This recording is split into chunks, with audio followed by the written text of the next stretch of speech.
Сайн байцгаана уу? Руна ТV суугата тавтай мэрэлцгаана уу? Өнөөдөр би та бүхэндээ яг энэ хэрэгэн шийдэгдээд удаагүй байгаа Англи буюу Их Британи улсад гарсан хүмүүсийг ол бүр маш их очирдуулж шоконд оруулсан маш жигшүүртэй нэгэн явдлын талаар ярих гад бэлтлээ.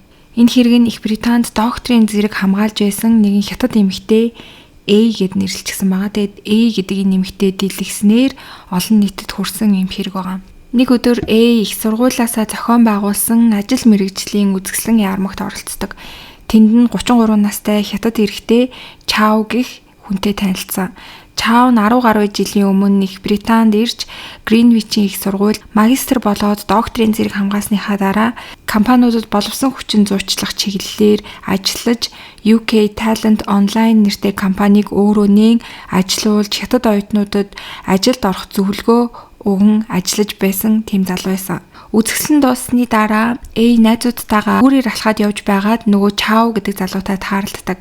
Чао дахиад ингэж таарсан юм чинь хідүүлээ манай офис дээр очиж танилцъя, би та нарт өөрийнхөө туршлагыг хуваалцъя гэж хэлдэг. Тэгэхэд A-гийн найзууд ч гэсэндээ Чаотай илүү дотн танилцуул сайн, бидний ер нь ирээдүйд ч гэсэн хэрэгтэй юм байна гэж үзээд офист нь очихыг хүсчихсэн.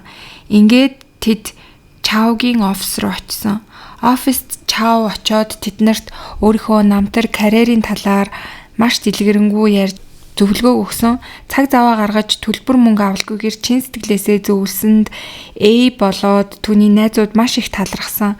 Бас өөртөө найдал нэг нутаг усных гээд олон талаараа нэлээд дотн санагдсан.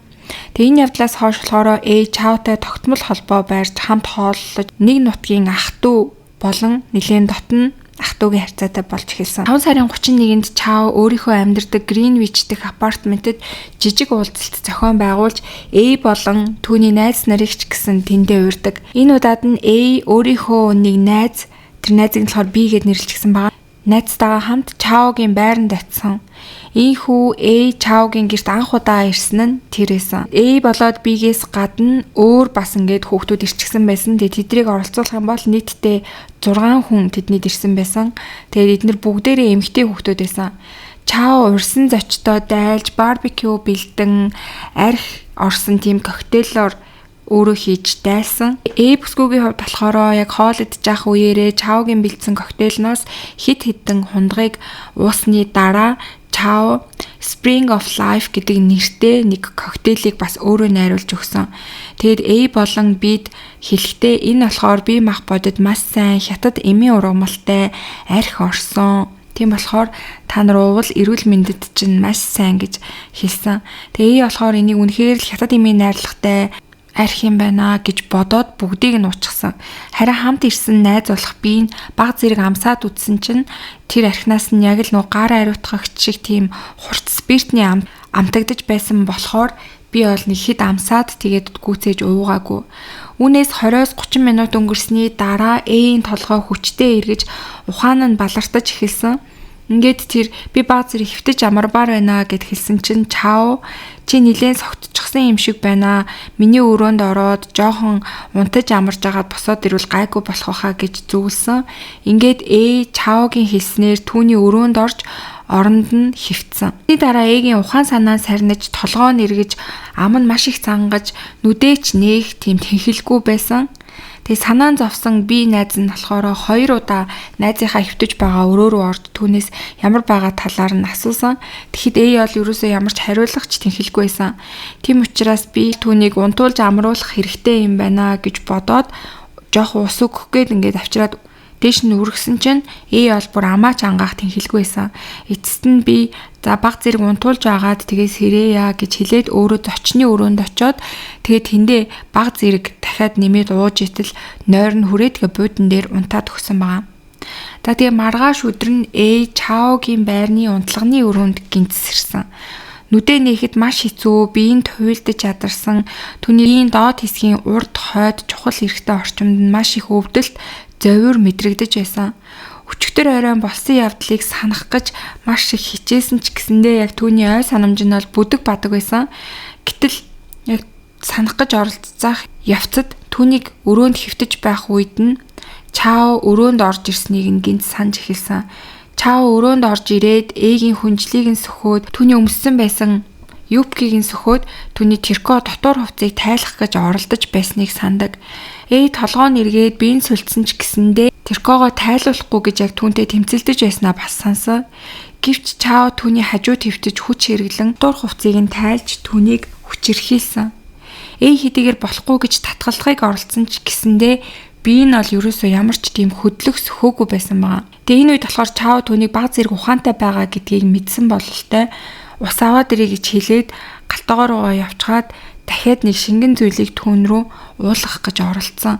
Бол хэдийгээр түүнийг уухыг хүсээгүй ч гэсэндээ ерөөсөө эсэргүүцэх ямар ч тэнхэлгүй байсан. Энэ үед Чао түүний ам руу хүчээр тэр шингэн зүйлээ хийгээд үүнээс хойш бол ухаан алдаад тэгээд юу ч санахгүй маргааш өдөр нь сэрсэн байсан. Тэгэд ухаан алдахаасаа өмнө бас нэг зүйл гинт санагдсан. Тэр нь юу байсан бэ гэхээр хальт ингээ нүдэ нэг харсан чи орны хажууд Чао зогсож байх шиг байсан гар утсаа барьчихсан гэд сансан. Тэгээд арай миний зургийг дараад байгаа юм биш байгаа гэж хальт бодож ирсэн нь бас сансан байгаа.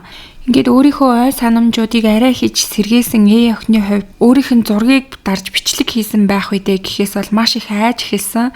Ингээд арай хийж өрөөнөөс гарахад нөгөө найз биеийн зочны өрөөний буудан дээр унтаж байсан. Найз дээрээ яаран төхөж очиод түүнийг сэрээсэн. Тэгээд түүнд болж өнгөрсөн ой санамжуудаа түүнд ярьж тайлбарлсан. Энэ үед өдрийн 1 цаг орчим болж байсан байна. Дараа нь тэр хоёр хоёулаа Чаог дуудаад өчигдөр шөнө өрөөнд орж ирсэн үү?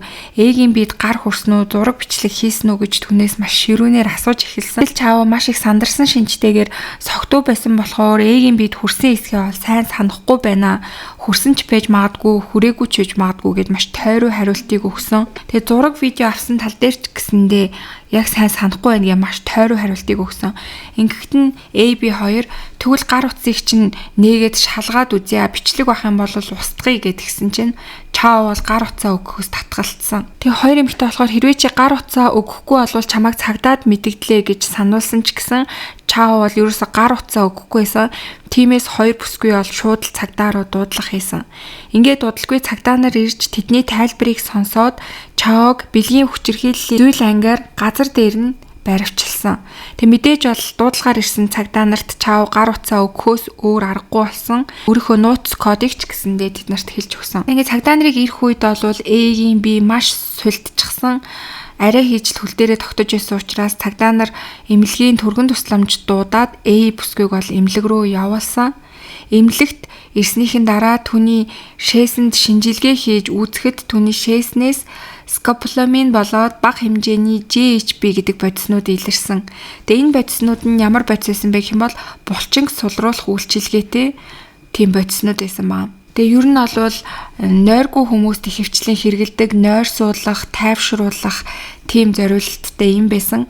Ээгийн биед эдгээр бодис илэрсэн гэдэг нь бол цагдаа нар хүчингийн зүйл ангиас гадна энэ бодис ашигласан гэдэг хэрэг тохиогдох магадaltaй юм байна гэж зөвлөжилсэн. Ингээд шинжилгээгээр болохоор тэр өдрийн өглөө Эг бичсэн нийт 93 зураг 30 бичлэг түүний гар утсан дээрээс гарч ирсэн. Эхний бичлэг нь шөнийн 1 цаг 55 минут, харин сүүлийн бичлэг нь болохоор үүрийн 6 цаг 30 минут бичигдсэн байсан. Бүх зураг бичлэгэн дээр ухаангүй байдалтай Чаогийн үйлдэлд ямар ч хариу үйлдэл үзүүлэх тийм тэнхэлгүй харагдаж байсан. Тэгээд энэ бичлэг зургууд дээр болохоор Чао эмэгтэйд үгээр хэлхийн аргагүй төрөл бүрийн гаж тийм бэлгийн гаж үйлдэлүүд хийж байгаа нь бичигдсэн байсан. Мөн Чаогийн утсанд ээс гадна биегийн 17 зураг 40 орчим бичлэг хүртэл байгаа нь гарч ирсэн. Биегийн бичлэгүүдийн хувьд болохоор цаг хугацааны хувьд тэр өдрийнх биш 8 сарын өмнө бичигдсэн бичлэг зургууд болох нь тодорхой болдог. Би болохоор өмнө нь Чаотай бас ингээд танилуд болчихсон 8 сарын өмнө тэдний гихт иржсэн гэдг нь тодорхой болдог. Биегийн мэдүүлснээр 2024 оны 10 сард Чао болон өөр найзуудтайгаа нийлээд дөрүүлээ хятад хоолны газарт уулзсан оройн хоол идцгээсэн. Дараа нь Чаогийн гэрт очиж тэр хэд тоглоом цагийг өнгөрөөцгөөж исэн. Тэр үед болохоор Чао эрүүл мэндэд сайн тусгай архиа гэд хятад архи тэднэрт санал болгосон. Би бол тэр үед тэр архинаас нь уусан гэж байгаа. Тэгээ дараа нойр нь хүрээд унтаад өгсөн өөр ерөөсөө юу ч санахгүй байна гэж байгаа. Дараа өглөө сэрэгтэн толгоо нь маш их эргэж бие нь хөдөлж чадахгүй юм сул исэн учраас ажилдаа явж чадаагүй ажилласаа чөлөө аваад Чаогийн гэрт бүтэн өдөржингөө хөвцсөн. Тэгээ тэр үед болохоор Чао түүний дэргэд байж түүнийг асарч халамжилж байсан гэж дурссан байгаа. Тэгээ би болохоор тухайн үед Чаотой бол яг Нутгийн ах トゥ угийн холбоотой байсан. Өөрт нь ерөөсөө тийм зүйл хийсэн гэдгийг огт мэдээгүй гэж мэдүүлсэн. Тэгтэл Чаогийн гар утсан дээрээс гарч ирсэн тэр бие эмэгтэйгийн бичлэгүүд бол ээжийнхтэй адилхан маш гаж үйлдэлүүд тодорхой өрслөгдөж бичигдсэн байсан. Тэгээ мэдээж бичлэгэн дээр бие эмэгтэйгийн хувьд ямар ч ухаангүй өөрийгөө хянах чадвар байхгүй, эсэргүүцэх чадваргүй байгаа нь харагдчихсан. За ингээд нийт Чаогийн гэмт үйлдэлийг тогтоохын тулд цагдаа нар 6 сарын 5-6-ны өдрүүдэд шүүхийн зөвшөөрлөөр түүнийг гэрт нэгжлэг хийж, нэгжлэгээр төрөл бүрийн эмийн шингэнтэй шилүүд, хуванцар савнууд, олон жижиг далд камеруудыг илрүүлсэн. Камерууд нь унтлагын өрөөний электрон цаг, ариун цэврийн өрөөний спикер, тавиур, үнэртүүлэгч, гэрийн чимэглэл бүр гэртнээс ариун цэврийн хэрэгслийн савлгааны дотор хүртэл далд байршуулсан байгаа нь илэрсэн. Бас Чао өөрөө камераа суулгаж байхдаа өөрийнхөө царайг санамсаргүй бичсэн тийм бичлэгүүд хүртэл түүний компьютер дээрээс илэрсэн байгаа. Ингээд түүний гэрээс хураагдсан камер, компьютер, USB, санах картуудаас A, B 2 бүсгүйгээс гадна нийт 13 эмэгтэйн зураг бичлэг нэмэлтээр илэрсэн. Мөрдөгчд эдгээр тоо томшгүй зураг бичлэгүүдээс гадна хятад хэл дээр хүмүүстэй харьцсан тийм мессежүүдийг нь бас ил болгосон. Энэ яриа зурвсууд бүгд хятад хэл дээр байсан болохоор Лондонгийн цагдаа нарт бол орчуулгын том ажил давхар ногдсон байгаа. Ингээд маш их цаг хөдөлмөр шаардсан ажил хийсэн гэсэн үг.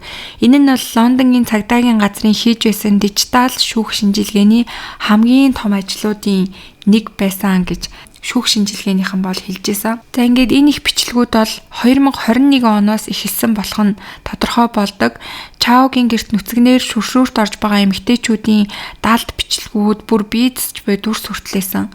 Мөн оффист ширээн доогуур өөдөөс нь хараад сууж байгаа эмэгтэйчүүдийн банзлыг бүртэл бичсэн бичлэгүүд, Лондон Бриж метроны буудлаар явхдаа эмэгтэйчүүдийн араас дагаад урсдаг шатаар дээшээ өксөж байгаа эмэгтэйчүүдийн Юпогных нь доогуур нь нууцаар бичсэн бичлэгүүд хүртэл маш ихээр гарч ирсэн. Тэгээ анхандаа болохоор Чао байцаалтын ихэнх асуултуудад хариулахгүй гэж хэлээд англи хэл мэддэггүй юм шиг ингээ хятадаар ярьж эхэлсэн. Тэгэхээр ер нь бол шүүх байцаалтууд дээр бол орчуулагч шаардаж эхэлсэн гэсэн үг. Гэхдээ уг нь бол Чаогийн хувьд болохоор өөрөө докторийнхоо зэргийг бүр англиар хамгаалсан, англи хэлэндээ маш сайн хүн байсан. Тэгэхээр ер нь бол цаг хожих гээд англи хэл мэдгүй юм шиг царайлж эхэлсэн. За ингээ хохирогчдын байцаалт бичлэгүүдийн шинжилгээ дууссаны эцэст бол Чао эцэст нь өөрийнхөө гэмт хэрэгүүдийг хүлээн зөвшөөрсөн. Хохирогт эмэгтэйчүүд бол эмийн нөлөөнд автснаар огт эсэргүүцэж чадахгүй, биеэ хянах чадваргүй, бүр нүдээч нээж чадахгүй тийм үедээ хохирогч болсон гэдгүүд нь бол тодорхой болсон. За ингээ прокурор бол хохирогчдын мэдүүлэг нотлохоонд тулгуурлан Чаог нийт 24 зүйл анги 6 эмэгтэйд үйлдсэн хүчингийн хэрэг, бэлгийн халтлах, хүчээр танхаа гаж бэлгийн дарамт үзүүлсэн, хууль бус бичлэг, бэлгийн гэмт хэргийн зорилгоор эм ашигласан гэх мэтээр ялалсан. Чао эдгээр бүх ялд бол бурууга бүрэн хүлээн зөвшөөрсөн. Шүүхтэр прокурор Чао ойролцоогоор 3 жилийн турш 10-аас олон эмэгтэйд ноцтой бэлгийн гэмт хэрэг үйлдсэн байна гэж түүнийг бол буруутгасан. Эхлээд эмэгтэйчүүдийн итгэлийг олж аваад хүний санаанд орж төсөөлшгүй хамгийн харгас аргаар тэднийг хүчирхийлж, бэлгийн тамлал хийж, өөрийн орон сууцнгийнхаа булан бүрт далд камер суйрлуулж эмэгтэйчүүдийг хүчинтсэн гэж түүнийг ол буруутгасан. Түүний хохирогч болсон эмэгтэйчүүдээс 3 хохирогч эмэгтэйгийн бичсэн мэдүүлгийг танхимд уншиж танилцуулсан. Тэд хэлэхдээ өмнөх амьдралдаа хизээч эргэж очиж чадхааргүй болсон. Маш аимшигтай энэ зүйлс тархинаас нь хизээч хайрлахгүй байгаа. Түгшиж айж нойргүйтж тэтгэлийн шаналлалтай болж им удаг болсон. Ойр орчны хүмүүс ялангуяа эрэгтэй хүмүүсэд хизээч итгэж чадхааргүй болсон. Бас бичлэгүүд маань олон нийтэд задрахыг гэж маш их айдаг байсан. Үүнээсээ болоод олон нийтийн газар очих, нийгмийн амьдралд оролцоход маш хэцүү болсон. Хэвийн харилцаандаа буцаад хизээч орж чадахгүй байхаа гэж бичсэн байсан.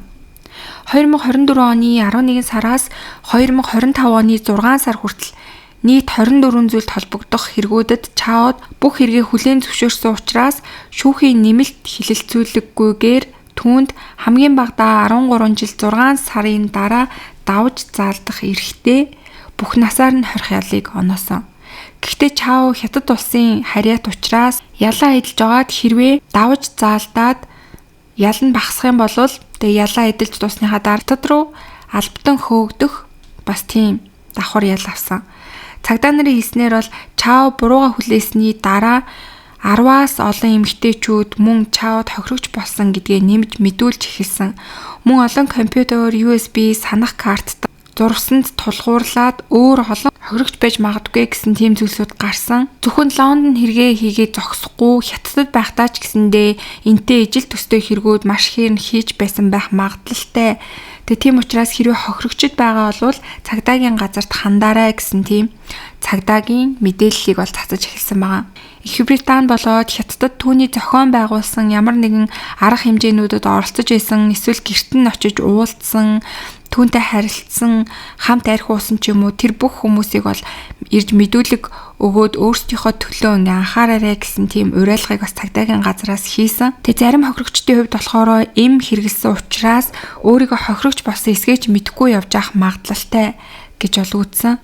За ингээд өнөөдрийн та бүхэнд бэлтгэж хүргэсэн хэрэг бол үнэхээр аимшигтай, маш гаж юм хэрэг байлаа. Тэгээд тэр A болоод B хоёр бүсгүйгийн маш зоригтой үйлдэлээр цагдаа дуудаж энэ бүх аимшигтай хэрэгүүд нь илэрсэн юм хэрэг байгаа. Тэгээд хэрвээ A, B хоёр бүсгүйгийн хувьд бол юу ч санахгүй, эсвэл бол яг өөрсдөө айснаасаа болоод Чаод цагдаа дуудаагүй болвол энэ хэрэгүүд бүгд ингээ илэрхгүй. Тэгээд дээрэс нь үргэлжлүүлээ дахиад хичнээн чохирогч гарах байсан. Тааварлашгүй ийм аимшигтай хэрэг байгаа. Тэгээ энэ хэрэг бол Англид бол бүр хүмүүсийн маш их дургуутслыг хүргээд хүмүүсийг бол чочролд оруулсан ийм хүчингийн аимшигтай хэрэг байлаа. За тэгээ та бүхэн бас энэ хэргийг сонсоод болгоомж сэрэмж авч байгаа байх гэж би бодож байна. Тэгээ бас би биндээ сануулах, болгоомжлуулах зүйлсээ комент хэсэгт бичээд хуваалцаарай. За ингээд миний бэлдсэн дугаарыг сонссон та бүхэндээ маш их баярлалаа. Тэгээ та бүхэн сувг дээрээ лайк, subscribe дарахаа битгий мартаарай. Тэгээ удахгүй эргээд дараагийн дугаараараа уулзцгаая.